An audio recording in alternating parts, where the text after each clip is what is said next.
Hello dear viewers, a very warm welcome to our channel. It's very good to have you here. In this video, we are going to have a look at all you need to know about bad ECU. Bad ECU, engine control unit, is also known as a powertrain control module or engine control module, is a very serious but often misdiagnosed issue. Let's have a look at some comprehensive guide covering everything that you need to know about bad ECU. Let's begin by addressing what an ECU is. The ECU is the brain of your car's engine and also sometimes controls the transmission. It's a computer that receives data from a network of sensors. It makes millions of calculations per second and command actuators like fuel injectors, ignition coils, all that to optimize performance, fuel economy, and emission. There are always symptoms when an ECU goes bad. Let's begin by addressing some of the common symptoms. The key thing to remember is that these symptoms can also be caused by faulty sensors or actuators. Classic red flags. Well, for example, check engine light that is illuminated on your dashboard. If the check engine light is on or if it is totally dead, that is indication of a bad ECU. You have trouble codes for fuel injection, ignition, and emission all at once, which don't make sense altogether. That can also be an indication of a bad ECU. So if you have multiple error codes displayed, and if some of the error codes are unrelated error codes, that indicates ECU is going bad. If there is communication error code, for example, code like P0600, this is a serial communication link, or U0100, whereas lost communication with the ECM appears, that indicates ECU problem as well. If the check engine light doesn't illuminate at all, if it is totally dead, that can also be indication of a failing ECU. When you turn the ignition key on without starting the engine, and the check engine light should light up for a bulb check, and then if it is dead while others work, the ECU may not be powering it. So that could indicate a failing engine control unit. The other indication of a bad ECU is when the engine will refuse to start. If engine won't start or if it is hard to start, that can also indicate bad ECU. If there is no spark provided, if there is no fuel supply, then the ECU could be causing this. The ECU controls both spark and fuel. If you have confirmed that there is no spark at the spark plugs and no pulse at the fuel injectors, and assuming their fuse and electrical connections relays all are working fine, then the ECU is a primary suspect. So if the engine cranks but it doesn't start, then that could indicate bad ECU. Sometimes engine stalling or rough running can also be an indication of an ECU going bad. The engine starts but then stalls immediately or run extremely rough, as if multiple systems have failed at once, and it feels like the car has forgotten how to run. That is an indication of ECU going bad. If you face performance problems, such as significant loss of power, hesitation, misfire, and poor acceleration that can't be traced to single component like spark plug or ignition coil, then that could be indication of ECU. Or if all the components of the engine systems, such as the ignition system, fuel system, all are working, but the engine is not running smoothly, and that could be caused by a bad ECU. If you have unexplained issues like gauges behaving erratically, it could be jumping from 0 to some value, warning lights flickering, or the car is shutting off randomly, all this can be caused by bad ECU. If the fuel pump runs without the key in, or fans turn on and it becomes on and off randomly, or injectors stick open, all this indicates ECU going bad. So if there is electrical green lines, all this can be indicative of a failing ECU. If you fail emission test, often due to the ECU not being able to properly manage the fuel trim and emission systems, all that can also be indicative of a failing ECU. What are some of the common causes of ECU failure? ECUs don't just fail. They are usually killed by something else. For example, voltage spike, power surge. This is very dangerous. If you jump start incorrectly, connecting jumper cables backward as a classic ECU killer.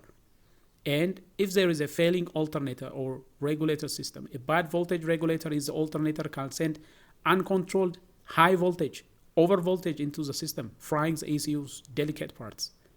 And if disconnecting the battery while the engine is running is done, that can also cause voltage spike in the system, leading to ECU failure. So the number one cause of ECU failure is voltage spike and power surge.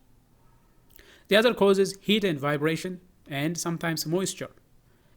Physically, it can be damaged. ECUs are often located in the engine bay. Over time, heat cycles can crack solder joints or circuit boards, and vibration can also do similar damage.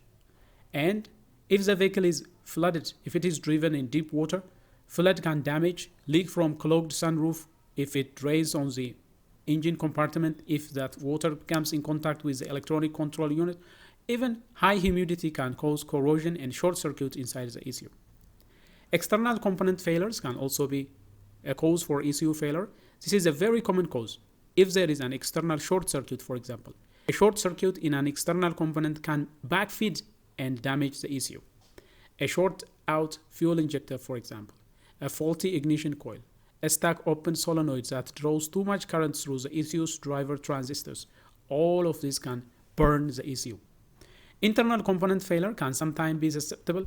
A capacitor can leak and corrode the circuit board, and sometimes microchips can simply wear out after years of heat cycle. So internal damage, internal components of the ECU might damage over time. So how can you diagnose if the ECU is faulty or not? ECU diagnosis is complex. Misdiagnosis can lead to very expensive repair that doesn't fix the problem. So you should proceed with caution. The preliminary check is always check if all fuses are okay and if all relays are working fine. A blown fuse, especially one labeled ECU, engine, or EFI, is the simplest and most common cause of ECU failure. So check them visually or use a multimeter to check if the fuses and relays are working nicely or not. And make sure the battery voltage is proper. Ensure the battery is fully charged. It should be at least 12.4 volt, and the terminals are clean and tight. Weak battery can also cause bizarre ECU behavior. Also, don't ignore the ground connection. Locate and clean the engine and chassis ground points. Bad ground can mimic many ECU problems. Then proceed to basic ECU diagnostic. Start by scanning for trouble code. Use an OBD2 scanner, and the presence of certain codes, especially communication error, points towards the ECU. And check for power and ground at the ECU as well. You will need the vehicle's wiring diagram to identify the correct pins. Then with the ignition key turned on, position one multimeter terminal at the battery ground and check if the ECU is receiving battery voltage. Usually a constant 12 volt battery has to be there. And a switched on and off 12 volt battery has to be there as well. Check that the ECU's main ground pins are in good connection, and they should be nicely connected to the chassis. It should be 0 ohm. Resistance should be measured from the ECU's negative terminal to the chassis of your vehicle. You can also go ahead and swap ECU. The swap test is a very simple test. The most definitive test. If you can find an identical, known good ECU from a junkyard or from a friend's car, swap it in, and then if the engine starts readily and runs fine, that indicates your ECU is going bad. On some modern cars, the ECU and immobilizers are married, so a simple swap might not work properly. Physical inspection of the ECU is also very crucial. If the ECU is removed, usually it is located in the engine bay or under the dashboard, and once it is removed, open the case and carefully check out the physical condition of the ECU. Look for any burned smell, for example. The second you open it, if burned smell is there, that indicates bad ECU. Burned or brown circuit board, if you notice, look for any discoloration. If you find any discolored circuit, that is indication of a failure. And leaking or bulging capacitors can also be indicative of trouble. Look for small cylindrical components that are swollen, cracked, or heavily leaking a crusty substance. And corrosion. Look for white or green corrosion on the pins or on the board itself, indicating water damage. So this physical inspection can help you pinpoint if there is any trouble inside the ECU. Let's go ahead and discuss about the repair and the replacement options. Sometimes ECU can be reprogrammed. ECU reprogramming and reflashing can be done. If the problem is corrupted software or if it is not hardware related, a dealer or a specialized shop can often reflash the ECU with the original software. This is the first thing they will try if there is no physical damage. And if the ECU is not repaired as such, then go ahead to replacing ECU. You send the ECU to a specialized company and diagnose the specific fault. If it is burned transistor, bad capacitor, if they can repair it, well, that can be done. And if they don't repair it, then you might be required to replace another ECU. You can find replacement ECUs from a junkyard, or you can get one new from your dealer as well. The pros about a junkyard ECU is it is inexpensive and plug and play if you find the exact same part number. And the negative thing is it is used, so it could fail soon. On modern cars, it will likely need to be professionally programmed or flashed to work with your car's immobilizer system as well. And you can also find new ECU from dealers. This is guaranteed to work and reliable, but sometimes it is extremely expensive. It will require professional programming to synchronize with your car's VIN and immobilizer systems. So the golden rule to follow in association to ECU is always rule out everything else first. Check every fuse, relay, sensors, and ground connection related to the symptoms before condemning the ECU. It is far more likely than a $20 sensor or a $5 fuse has failed than blaming a $1,500 ECU. If you have done all the preliminary checks and the evidence strongly point to the ECU, your best course of action is often to remove it, perform a physical inspection, and then contact a reputable ECU repair specialist for a professional diagnosis. And if you can find an identical ECU, swapping, checking if it runs fine, that can also be something that you can do in order to locate if your ECU is bad or not.